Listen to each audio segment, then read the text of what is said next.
Alright, welcome back. Today we are talking about brushes and how you can get started on them. I know these can be kind of odd because they don't look anything like sticks and they don't function exactly like sticks, but they're a lot of fun and you can use them in a lot of styles. So we're gonna jump in today. All you need are a pair of brushes and a snare drum. I'm not even using a snare drum. I've got like a practice pad. It's like a quiet tone practice pad with a drum head on it. So grab that and let's go ahead and get started. Alright, so talking about brushes, one thing you're going to need are a pair of brushes, obviously, right? So,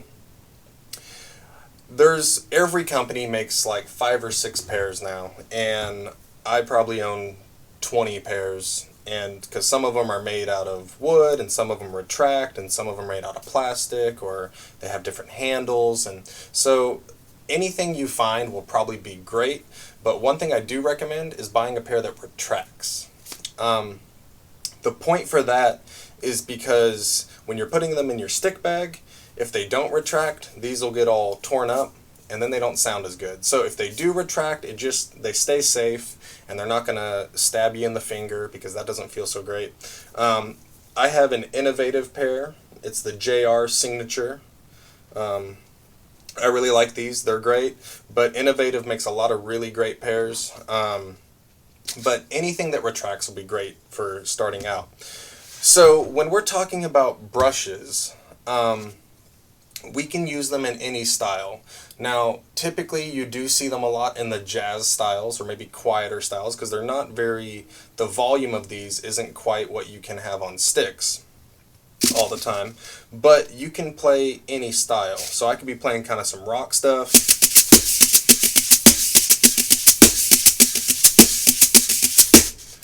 or I could be playing like Latin,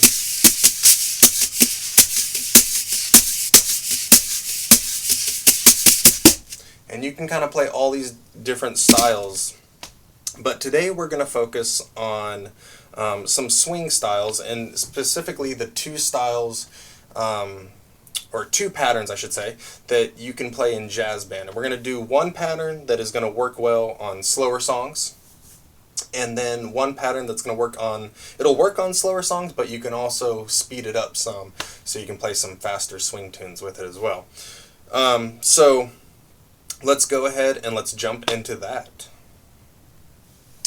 Alright, so this first pattern we're going to talk about is one you can use for slower songs, and you can speed this one up a bit, but it works really well on slower songs, and it's all around the quarter note. So we're just thinking 1, 2, 3, 4. That's the counts we got to keep in our head.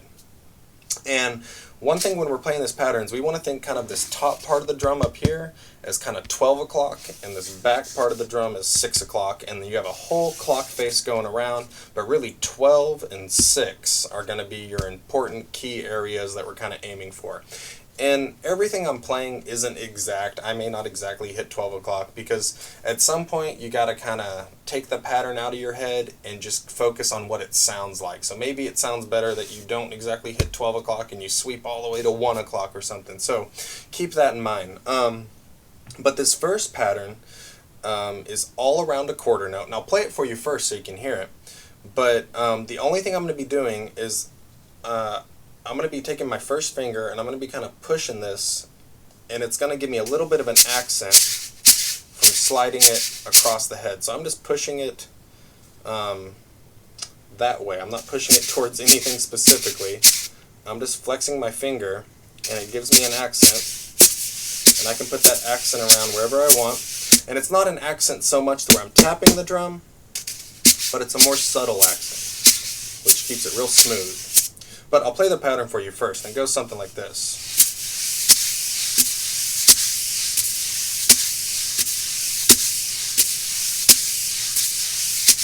1, 2, 3, 4. 1, 2, 3, 4.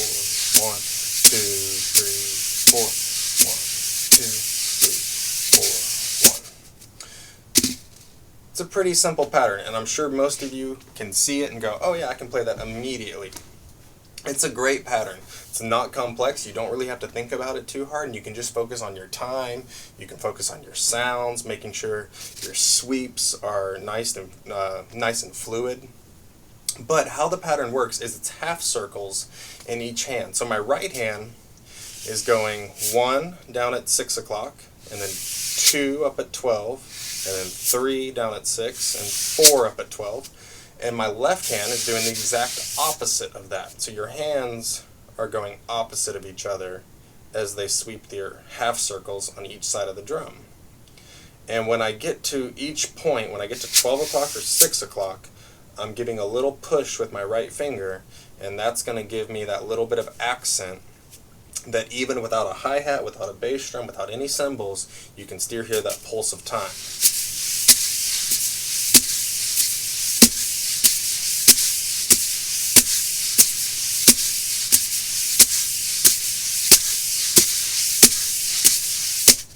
And for more advanced players, you can play around with taking those accents out and maybe just putting them on 2 and 4.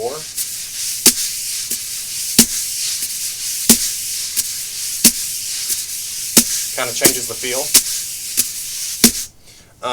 And you can play around with, putting all the accents on one side of your hand and all the accents on the other, and see how that changes the feel.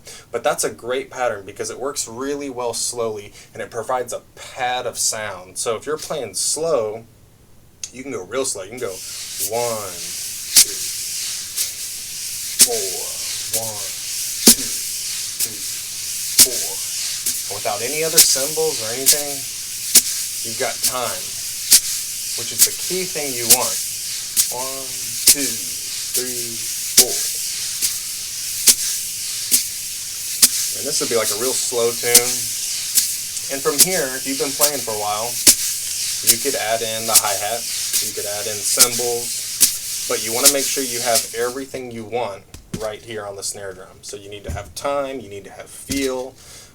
Everything that you would want out of a drum set part needs to be coming out of here, and we just want all the other parts, the drums, the hi-hat, the kick drum, cymbals, maybe sizzle cymbals. Those are always real cool on slow songs, but all of that, we want it to add to what we're playing, not replace what we're playing.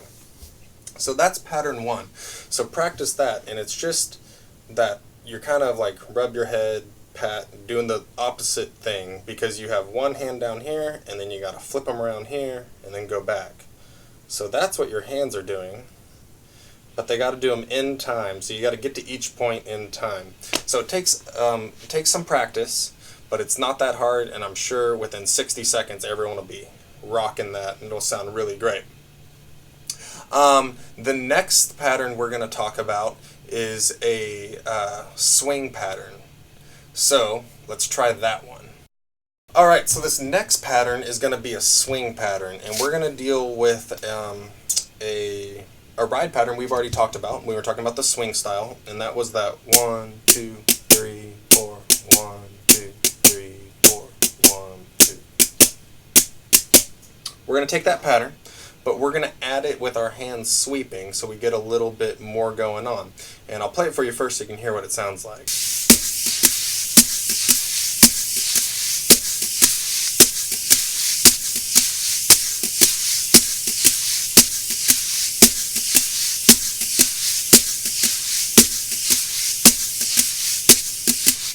So how it's working is our right hand is playing that ride pattern.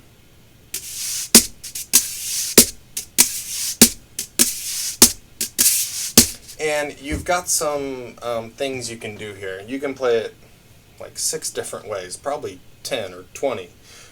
You could actually just tap it, 1, 2, and 3, 4. That's a great way to start. You could try sweeping all of it, 1, 2, and 3, 4, and 1, 2, and 3, 4, and 1. Or you can do kind of a combo. And you can kind of play around with that. And honestly, I don't know what I do anymore. I would have to study it for a second. I think I tap and sweep, and it kind of evolves into sounds, and then you're just kind of searching for a sound, and you're searching for maybe a little more of an accent here, so you tap it more. But you can play around with that. You can definitely just tap. That's a real short staccato, short sound, which is nice. And you can definitely sweep, but there's all the in-betweens too. Sweep one note, maybe only sweeping coming down, sweep coming up, tap coming down, you know, something like that. Our left hand is doing a big circle around the drum. And we're going, basically, 1 and 3 are hitting in the 12 o'clock range, and 2 and 4 are hitting in the 6-ish area.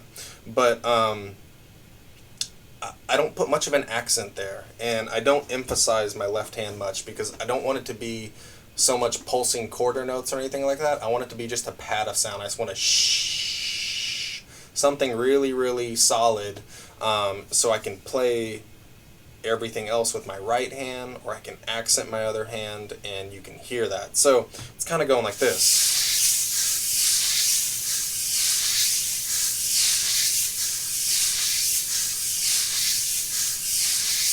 And you can, of course, play around with pushing a few accents.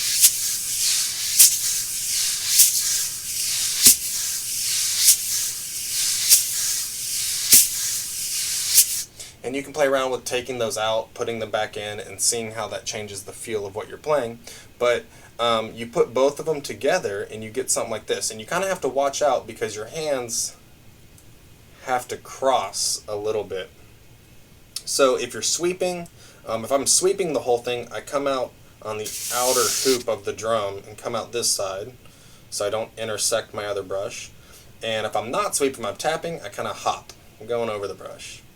And the way I'm playing them is how I've developed how to play them. So you hear someone play a sound, you think it's cool, you copy it, and then you kind of come up with your own way. And what I love about these is every drummer that plays them approaches it, you know, it might be close to what someone else was playing, but it's never exact. They all have a different feel, and so it's really cool. And there's some really great drummers to check out, and we'll talk about that in a second. But let's play this pattern first. So we're going to do it kind of nice, like a slow swing, like 1, 2, and 3, 4, and 1, 2, and 3, 4.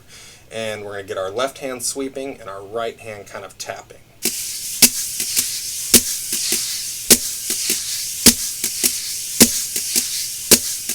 And I'm putting a little accent on 2 and 4 because that's kind of where my hi-hats would be.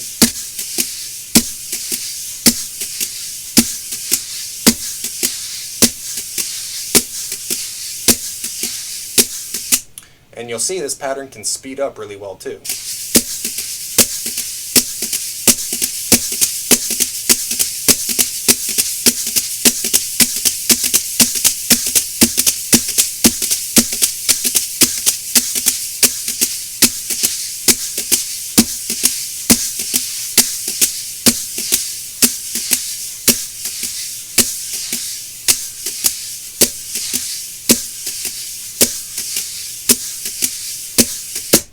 And there's some drummers you can check out that have really made these their own and really have a great signature sound on them. One of them is Jeff Hamilton.